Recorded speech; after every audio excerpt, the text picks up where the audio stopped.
Рахмат, Төрага. Саламатсыздар, урматтуу коллегалар. Урматтуу Төрага, прошу вас дать протокольное поручение. Алмазбек Ахунжанович, я ездил в Искатинский район, встречался с главой Өлөкмөтү, с местными депутатами. Мы вместе объехали часть района, мне показали, какие есть проблемы. Хотел бы остановиться на одной из них, это горнолыжная база ЗИЛ. Хозяин базы ЗИЛ захватил землю Өлөкмөтү и огородил забором. Это около 3 гектаров пастбищных земель. Никакого договора с Өлөкмөтү на аренду земли нет. Ну и, соответственно, никаких денежных средств тоже не поступает Өлөкмөтү. Новый глава Өлөкмөтү начал поднимать данный вопрос.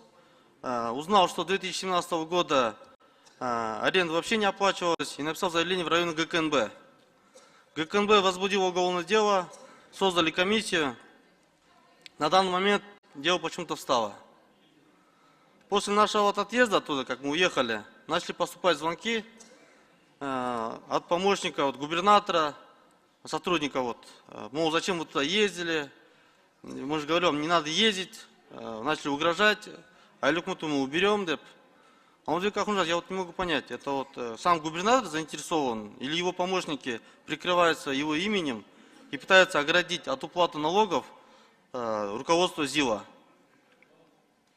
Хотя губернатор знает, что Өлөкмөтү Искатинский дотационный, и ему крайне не хватает денежных средств на развитие района. Я думаю, любой губернатор должен быть заинтересован в поступлении налогов в бюджет.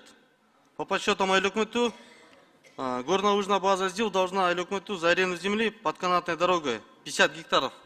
Это около 14,5 миллионов сомов. Это если считать еще с 2017 года. Помимо этого, во время сезона на базе работает порядка 35 человек. Но подоходный налог ни копейки тоже не платят, оказывается. Это было хорошим тоже вложением в развитие Өлөкмөтү.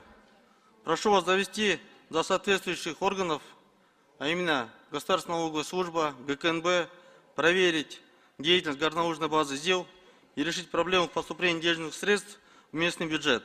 А также проверить, кто губернатор или его сотрудники полпредства, враги государства, которые мешают пополнять местный бюджет. Рахмат. Биз жогорку кеңештин депутатына Бакыт Эркиновичке кайрылганбыз ТТШК бир убактарда.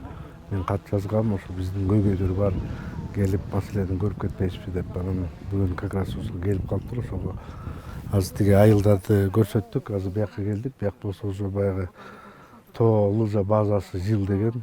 Биякта көп жылдан кайсы жылдар 18 жылдан бери 2008 жылдан бери жүрөт. Биякта мисалы 4 гектар жерди алып туруп, жайыт жерин Кызылык деп коет.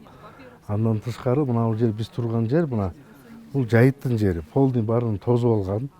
Азыркы убакта өйдө жакта 50 гектар жерди дагы ээлеп арендага алган, бирок азыркы күнгө чейин эчтеке төлөбөйт. Мен бул маселе боюнча уже областка да жазгам, районго да жазгам, бир комиссиялар келди, бир сыйра текшерип буга штраф деп койду, ошо менен кайра жумуштун баары токтоп калды.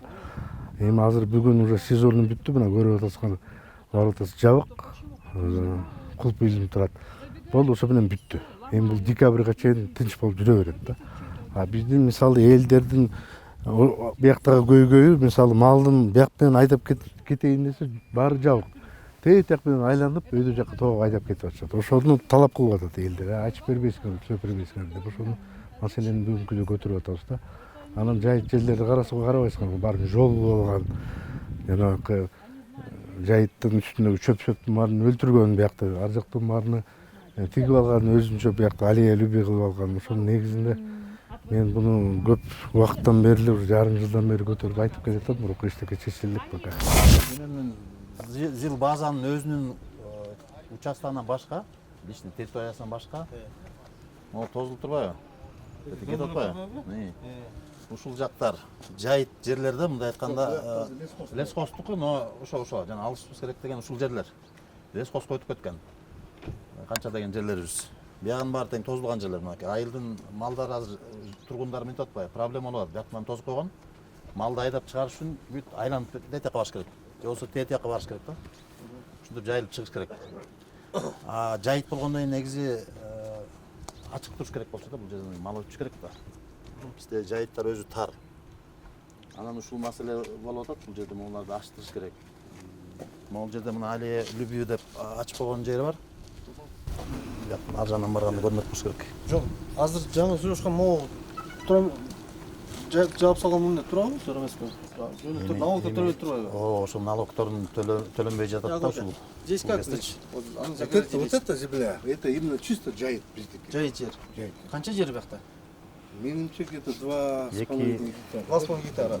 2,5 даже около 3. Получается, они загородили и Все, есть загрузить. аренду как они взяли? Ничего Законно? не платят. Ни налог, ни Налог аренду, ничего ни не платят? подоходный налог. Вообще ничего. Хотя это зато как зона отдыха же здесь, ЗИЛ. Должны платить налоги отчисления, правильно? ЗИЛдин өзүнүн территориясы канча гектар? 3-6 гектар положенасы. Ага. Анан калган жердин баары ушул мынакей жайыт жерлер тозулуп калып атат. Тоскоолдук.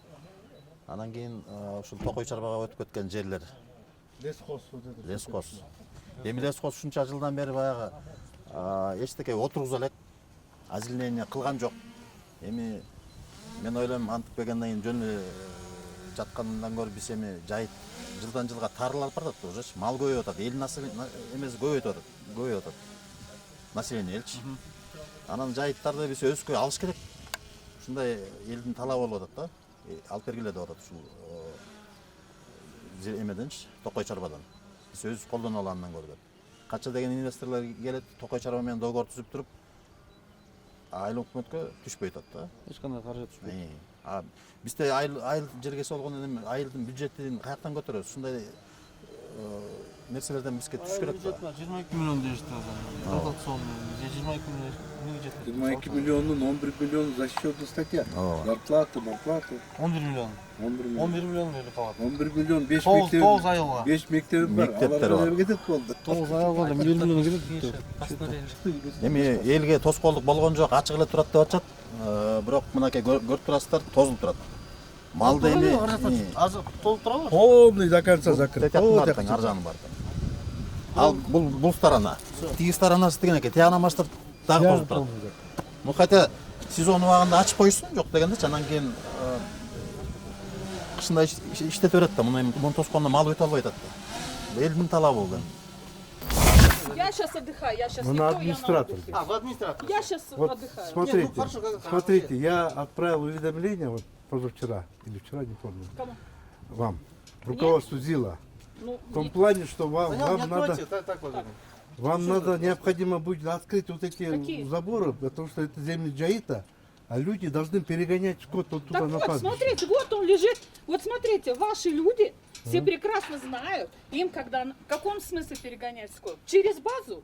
Ну давайте. Не, вот, Нет, вот здесь не- территория их Не лежит. через базу, вот, А вот где? эта земля джаит, земля Ну, это, а рядом а что, нельзя пройти, что ли? Рядом. А Нет. почему загородили территорию? это территория Как? пастбища, Как? а или Как? территория. Подождите, я не в курсе. Давайте. вы не в курсе? Ну, вот и- Я-то откуда знаю? ну, Я-то... Вас как зовут? Я отправил просто уведомление, вы Я-то- имейте в виду. Не, как- Я, как я я дал зовут срок Елена. там. Я вообще, как говорится, Все понял. совершенно... Елена, я понял. Вы, если вы...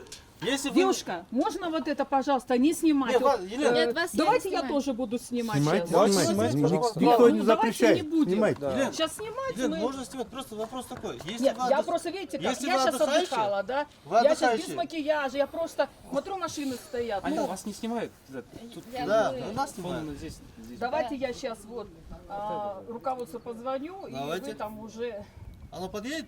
Нет, ну как вы должны были назначить? Как говорится, вы просто Ну приехали. сейчас не стоит, наверное. Нет, вы- Азыр мындай эле көрөлү да, мындай таптап Нет, элечи. получается, азыр могут земля Подождите, ваша я- относится? я Жайыттын вам жери. говорю, Жайыт жери? что Ооба. А нет, Тозулбаш керек. Шут ошол да вопрос. все здесь, как говорится, приезжала комиссия, все разбирались.